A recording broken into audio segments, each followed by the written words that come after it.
الحمد لله نحمده ونستعينه ونستغفره ونؤمن به ونتوكل عليه ونعوذ بالله من شرور أنفسنا ومن سيئات أعمالنا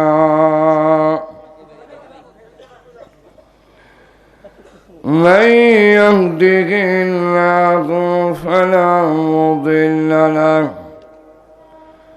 ومن يضلله فلا هادي له ونشهد أن لا إله إلا الله وحده لا شريك له ونشهد أن سيدنا وسندنا وحبيبنا ومولانا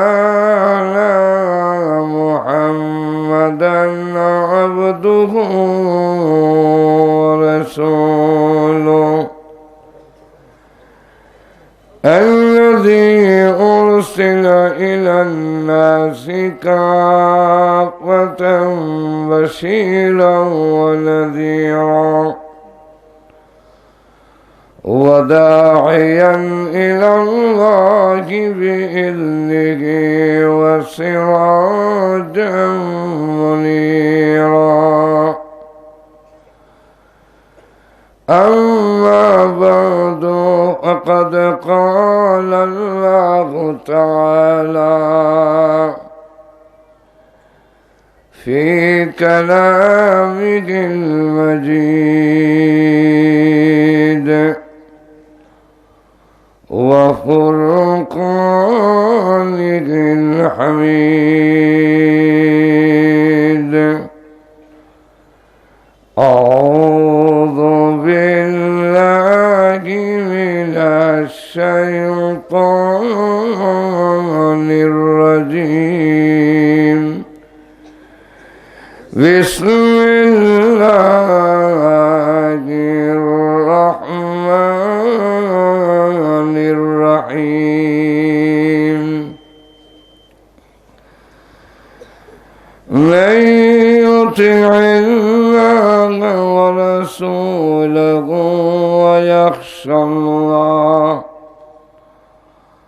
ويخشى الله ويتقه فأولئك هم الفائزون صدق الله العظيم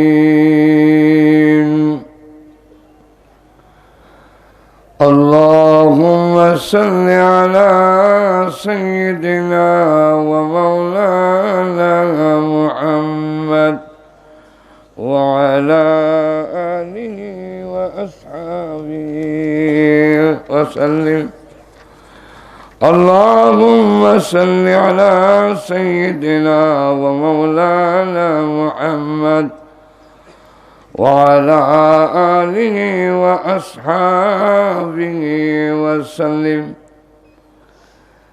আল-মাদানী foundation Bangladesh এর উদ্যোগে আয়োজিত সিরাতুন নবী সাল্লাল্লাহু আলাইহি ওয়াসাল্লাম আন্তর্জাতিক ইসলামী মহাসম্মেলনের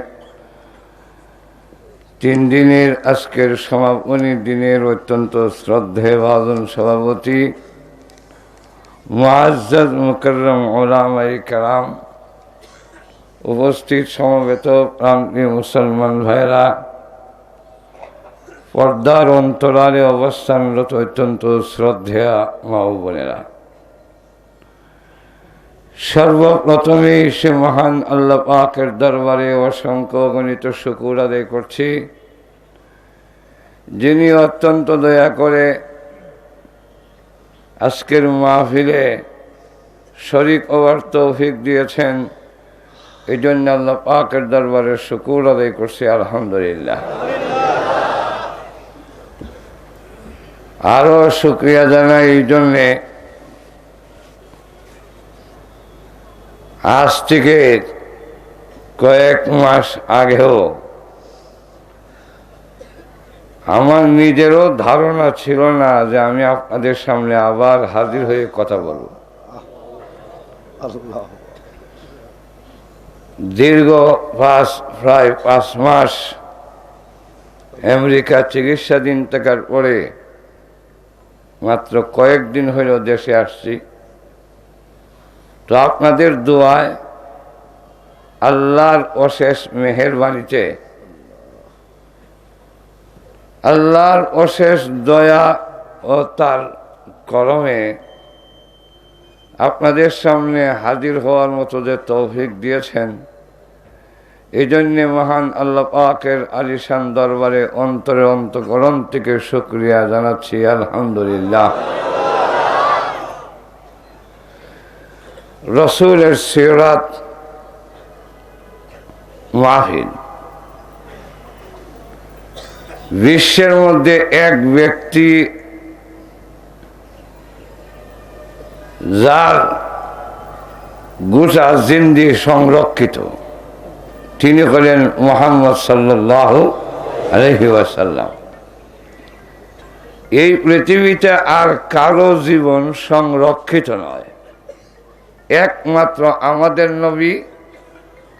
ওনার গোটা জিন্দেগি, ওনার গোটা জীবন, নখ কাটার থেকে নিয়ে চুল কাটা, একবারে রান্নাঘর থেকে নিয়ে রাষ্ট্রীয় ভবন পর্যন্ত গোটা জিন্দেগি সংরক্ষিত।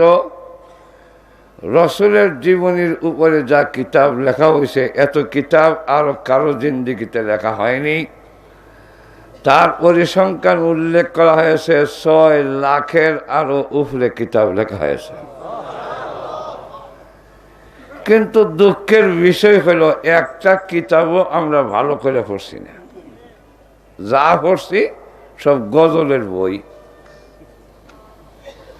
এই কারণে রসুল সম্পর্কে আমাদের জানার অভাব থাকার কারণেই রসুল নিয়ে বিতর্ক। সিরাতুন নবী, মিলাদুন নবী নিয়মে লাগাই দেয়। এগুলা কেন? এর একমাত্র কারণ হলো রসুল সম্পর্কে জানার অভাব। যদি জানতাম তাহলে ঝগড়া করতাম না।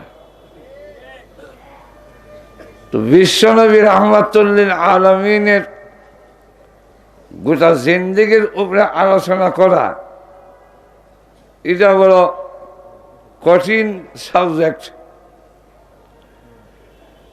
বিশ্বনবী রাহমাতুল্লিল আলামিনের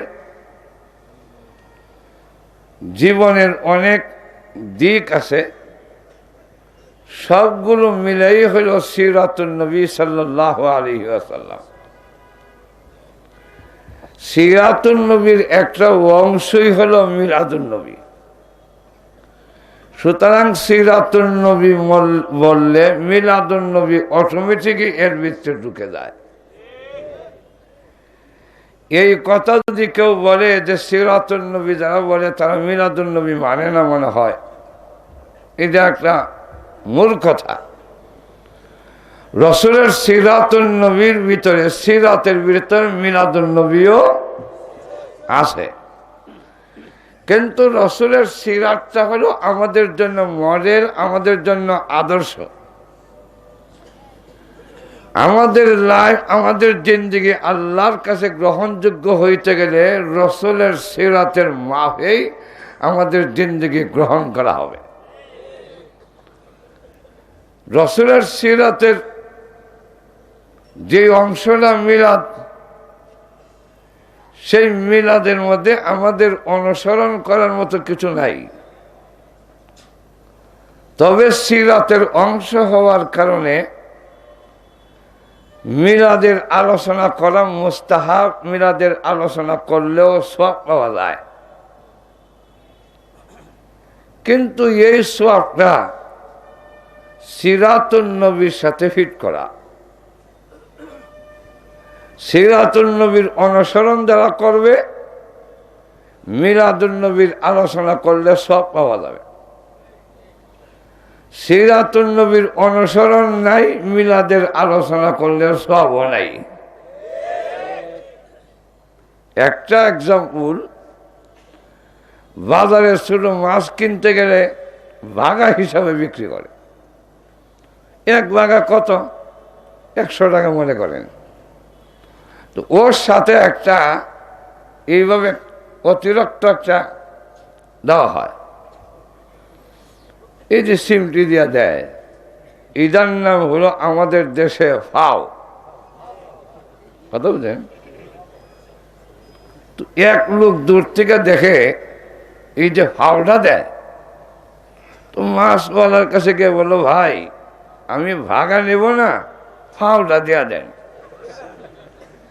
কারণ 10টা দোকান থেকে যদি ফাও নেই, তা আমার আর ভাগা নেওয়াই লাগে না, ফাও খাইতে চায়। তখন মাছওয়ালা হইল সালাইকার বাপ, এই ফাওটা বাগার সাথে ফিট করা। ফাও নিবা, বাগা নিবা, ফাও হইবা। বাগা নিবা না, ফাও নাই।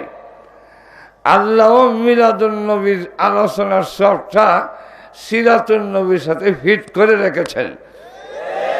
আমাদের সমাজে কিছু আছে সিরাতুন নবী মানতে রাজি না, শুধু 12 রবিউল আউয়ালে মিছিল দিয়া ফাও খাইতে চায়।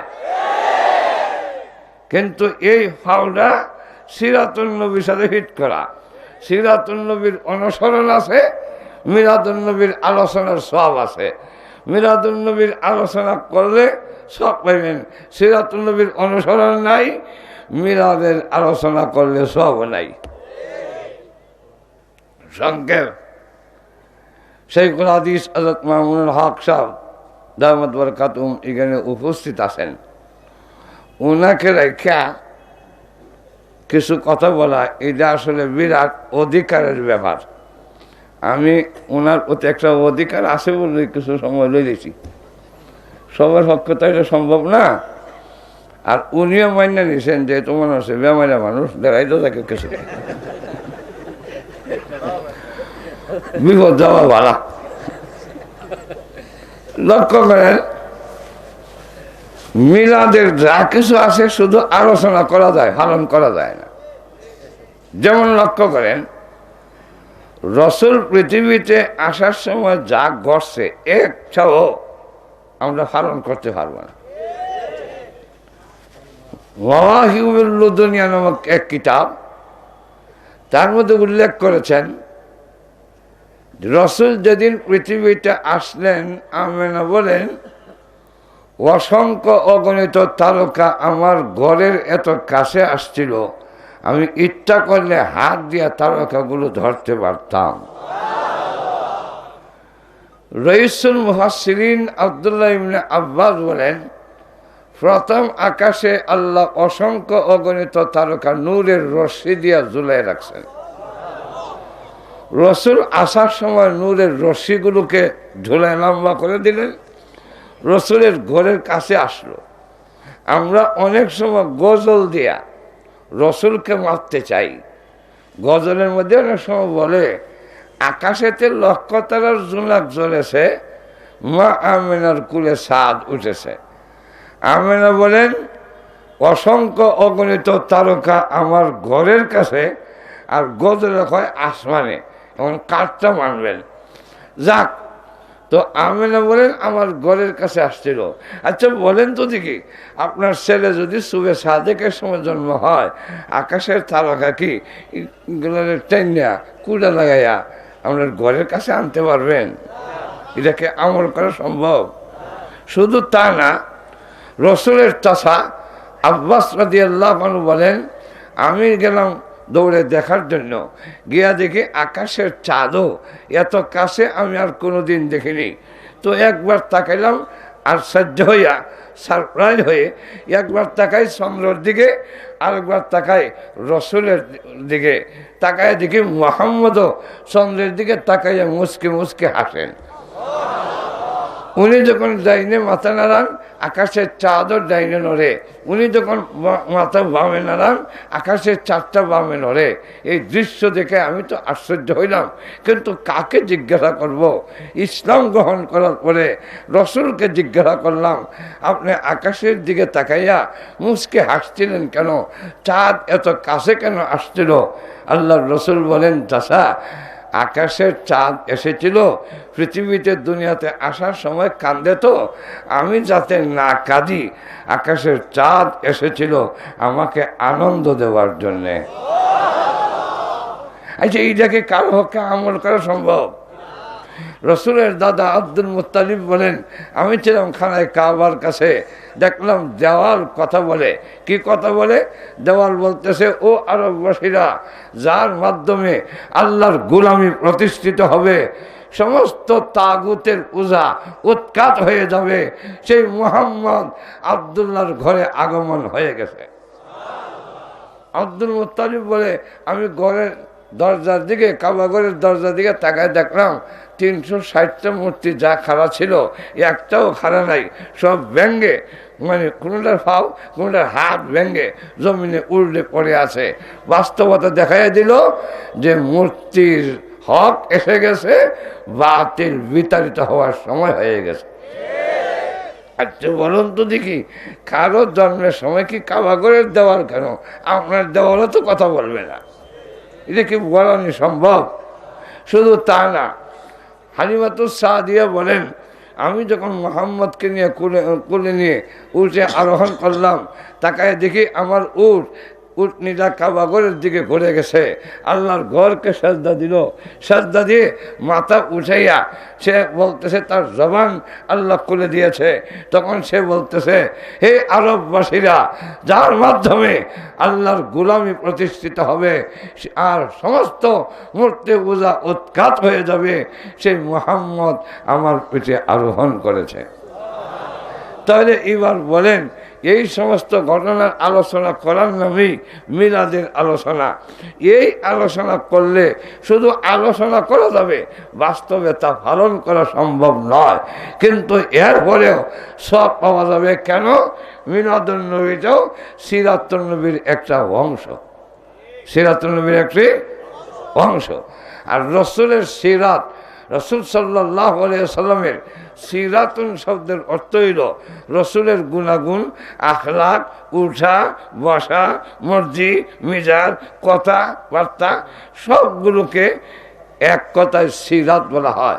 সিরাত আন নবী, রসুল সাল্লাল্লাহু আলাইহি সাল্লাম আলিফ লাম লাগিয়ে নির্দিষ্ট করে বিশ্বনবী মুহাম্মদ সাল্লাল্লাহু আলাইহি সাল্লামকে বোঝানো হয়েছে রসুলের জীবন, রসুলের সিরাত। আমরা কেন আলোচনা করব? যেহেতু আমাদের কাছে রসুলের জীবনটা হলো মডেল। এই রসুলের জীবন অনুযায়ী জীবন যাপন করলেই আল্লাহর কাছে গ্রহণযোগ্য হবে। রসুলের জীবন যদি অনুসরণ না করা হয়, কারো জীবন আল্লাহর কাছে গ্রহণযোগ্য হবে না। পরকালে যদি মুক্তি পেতে হয়, পরকালে যদি জাহান্নামের আগুন থেকে মুক্তি পেতে হয়, তাহলে অবশ্যই রসুলের সিরাতকে অনুসরণ করতে হবে। এই জন্যে ইনশাআল্লাহ আবার যদি কোনোদিন সুযোগ পাই, তো আপনাদের সামনে লম্বা আলোচনা করা হবে। আল্লাহ রাব্বুল আলামিন যদি তৌফিক দেন। এখন আর হযরত মামুনুল হক সাহেবের সময় নষ্ট করতে চাই না। আমি এই চূড়াফালা যা কিছু বললাম সেগুলো আল্লাহ কবুল করুন এবং রসুলের গোটা জীবনকে আমাদের অনুসরণ করার তৌফিক আল্লাহ দান করুন। রসুলের সিরাতই হবে আমাদের জন্য আদর্শ, আমাদের জন্য মডেল।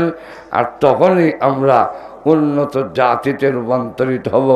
রসুলের সিরাতকে বাদ দিয়ে আমাদের আল্লাহর কাছে কোনো গ্রহণযোগ্যতাই থাকবে না।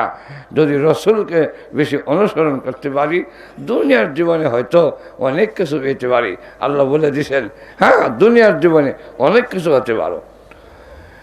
ومن يشاقق الرسول من بعد ما تبين له الهدى ويتبع غير سبيل المؤمنين نوله ما تولى ونصله جهنم وساءت مصيرا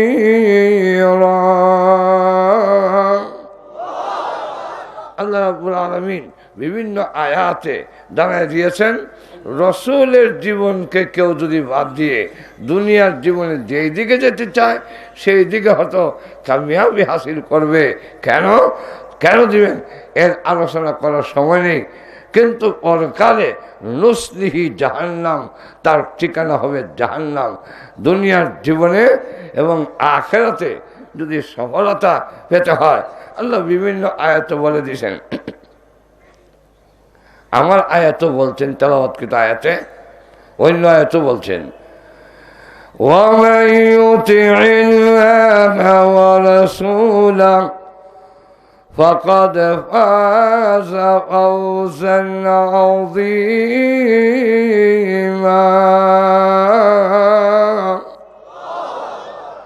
আল্লাহ রাব্বুল আলামিনের বিধান মেনে নেওয়া, রসুলের তরিকা মতো, সেটাই মহা সফলতা। আজিমা, আজিম শব্দ এমন একটি শব্দ যার দৈর্ঘ্য প্রস্থ মাপার কোনো যন্ত্র দুনিয়াতে নাই। সুতরাং মহা সফলতা যদি পেতে চাও আল্লাহর হুকুম নবীর তরিকা ছাড়া সফলতা অর্জন করা সম্ভব নয়, হতে পারে না। আল্লাহ পাক আমাদের সকলকে তৌফিক দান করুন, আমিন। ওয়া আখির দাওয়ানা আলহামদুলিল্লাহি রাব্বিল আলামিন। আসসালামু আলাইকুম ওয়া রাহমাতুল্লাহ।